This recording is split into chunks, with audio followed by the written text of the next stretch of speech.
All right, so we talked about Cavan Sullivan before the break. I mean, just in terms of teasing this topic, Fabrizio Romano has reported that Manchester City is and wants Cavan Sullivan to fly to England this week to begin his training camp with City. He is formally set to join the club in 2027 as he's still 15, but these will be his first steps at Manchester City this summer. City see Cavan as an elite talent for the future, as we all do. Just got his first ever MLS start on July 5th. So it seems like Bradley Carnell, the coach, is easing his way into the first team, and now he's gone. Now that Quinn Sullivan, his brother, 21-year-old brother who's with the U.S. with the Gold Cup, is back. Nathan Harriel is back. That were both gone. It seems like the minutes are a little bit less, but he's still, obviously demonstrated that he can hold his own. 15, he's only 15, Chuck. Sometimes it's pretty mind-blowing. But I think this is a good opportunity for him and for City to see where Cavan Sullivan is currently in his journey as a top youngster. Yeah. This for me is conflicting, because when you see some of the names that have played before him, or that were young, Freddy Adu in 2004, he was my under 20 teammate, Olympic teammate. He was 14. I remember I was at Boston College and they played the Revs, and I went. He invited me to the game, gave me tickets. I sat next to JoJo, his girlfriend at the time. Amazing. And he came back to hang out with me at BC following the game. And I just remember thinking to myself, 14 years old, and you're playing with the men. You think about some of the best young talents in the world. It just takes a certain amount of time and maturity to be ready to play at that stage and not have this big drop off because of expectations. But Julian Hall, another one with the Red Bulls at 15, and I'm watching him now last week, and I'm thinking to myself, is he ready? Is this too soon? Alphonso Davies in 2016 with Vancouver, he was 15, but you saw some glimpses because of his athleticism, his speed. He was already at that level with his speed, but he had to grow in his body. But then like an Axel Kai with RSL, too young. Matai Akimboni with DC at 15, too young. Obed Vargas at 15. The expectations were too high, 15, too young. We have Duenas now at 15 with LAFC, to me, too young. And then Nimfasha Berchimas with Charlotte, he was 16. I think he's dealt with injuries. Too young for me. So Jimmy, let's be real. From a marketing standpoint, from a development standpoint, marketing, you're playing a young kid who's excelling, who's maybe far advanced from the rest of the kids at his age.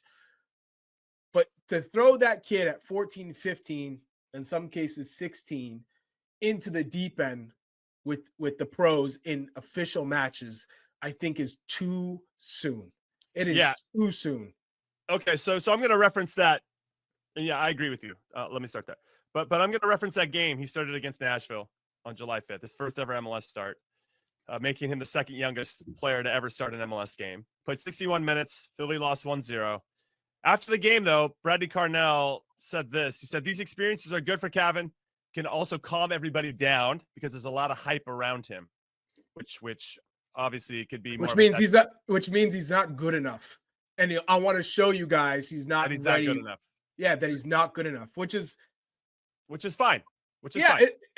I mean, he's managing it. It's a backhand. It's like a backhanded compliment. You know what I mean? Right. Well, he continued. He said, this is Bradley Carnell. He says, sometimes he gets muscled off the ball, which is totally normal. So he's not quite there yet or where he needs to be from a physical standpoint, but he's a very talented kid. He's right where he needs to be.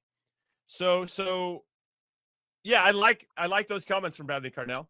And I do agree with you that he rolled him out to kind of show everybody that he can hang, but he can't hang in every facet of the game. Yeah, it's like pipe down, everybody. Let me show you. All right, we haven't been training every day for all these coaches. We haven't been training every day. We see him, but you guys keep clamoring for him.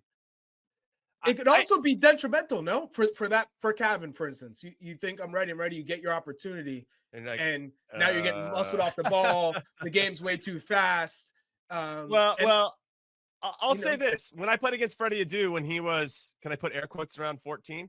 I listen. I didn't want to get shown up by this kid. I didn't want to, so you go in, you give a little extra to that kid as well, because you're like, I'm whatever. If you do a pullback or if you were you bitter? Were you a little bitter?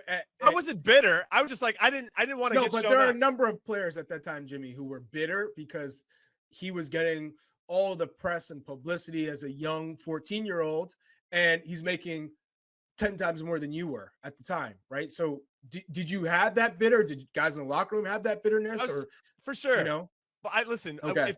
But if I was being real, at 14 or 15, I was nowhere near being ready to be a professional. So I kind of just marveled at the guy. I was just when I got on the field and like, okay, Freddy Adu's playing against us today.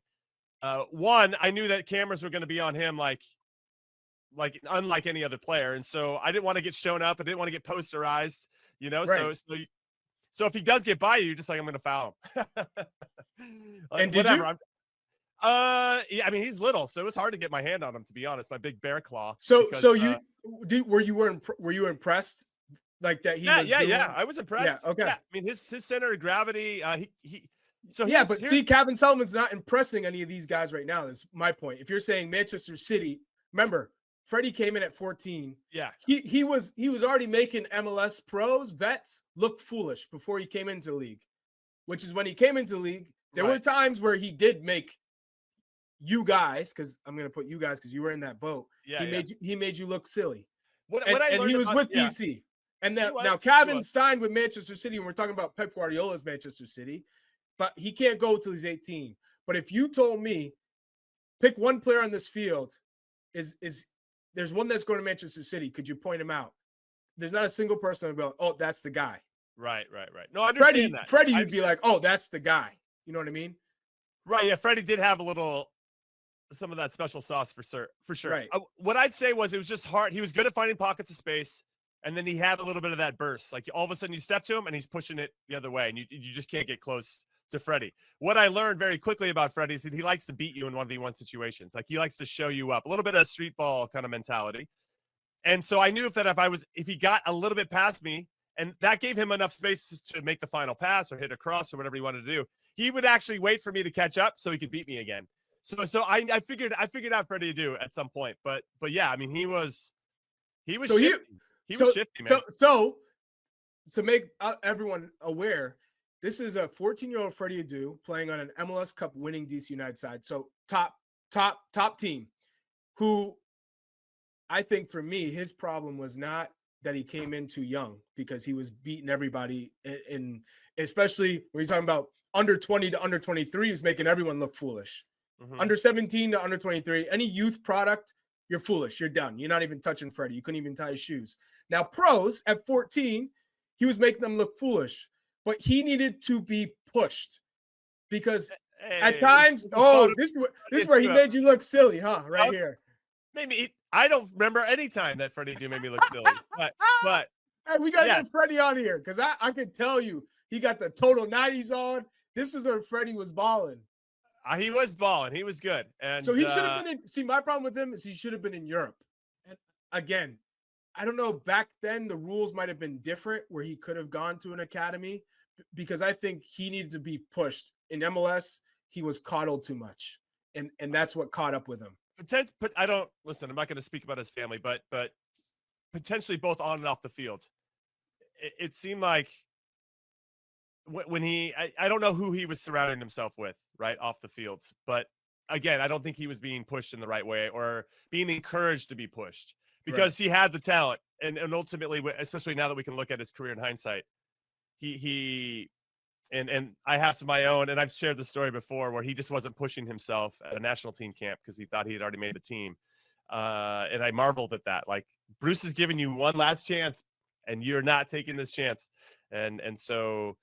Yeah, when talking to Freddie now, I feel like there's a lot of reflection in his voice about some of the regrets because the guy was mercurial for sure. Now I do want to say that I don't mind Cavan going over to Man City right now. I actually think if I'm Man City, you can get reports, you can watch the video footage, you can get all that stuff, but you want to. There's still value in the eye test, right? You can read heart rate monitors, you can see all the analytics and XG and whatever crap, right? But there's still listen. I have there's a time and place for that. I'm not trying to completely dismiss all that, but there's still a value of the eye test. And you're like, okay, let's bring in Cavan with his peers, right? Let's see him. Okay, we can put him with the pros if we want, and they probably will for photo ops or whatever it may be. And getting him around Pep, I think, is obviously going to be a net positive for him. But let's just see where he is as compared to other players we're tracking at his age. And to your point, will he be able to stand out? Can you be able to pick him out and be like, whoa, that's that American kid? And I'm hopeful that he can demonstrate that. He's obviously got some quality. He see, for me, when I watch Cavan play against kids his age or even kids 2-3 years older than him, you can see the charisma he has on and off the ball. You can see his impact, his dribbling ability, his vision. He can toy with kids. You can't toy with men. And so it happens for all youngsters. You can do rainbow flicks and step overs and make people look foolish. But when you take that next step, a game over, you have to simplify your games. Now, you have to figure out ways to still have that creative genius and still be able to use your flair in the right moments. But if you figure out real quick when you don't necessarily use or when you use your tricks and that you have in wrong parts of the field and the turnovers happen and now your teammates get after, or you concede a goal from that turnover, that's when you start to lose confidence. That's when people start having the negative reactions towards you on and off the field, and it grows. So I think for Cavan Sullivan, he's coming into a Manchester City side that is trying to, regain that greatness that they had, that they lost last season. And it was like one of those changeover seasons. So it's going to be super, I think, intense. He's got to play really quick. So for him, he's got to figure out, how do I play much quicker and play 3-4 steps ahead when I don't have the strength and athleticism that some of the guys that I'm playing against have. So it'll be interesting, but I think it's a good learning experience for him. Now, to go back to Freddie was, think about all the players that we've seen from back in 2004 on. There's never been a player as gifted as Freddy Adu at that age. Not one single player. Yeah. He was, in terms of global players, he was at the top 3 youth products in world football. And it's not an exaggeration. He was that good. I can't tell you how many times I've seen him flick over or break somebody's ankles. We're talking about the top defenders in Major League Soccer, top class. Right. But again, putting yourself in the right situation, having the right role models, having the right coaches. And, he just didn't have that.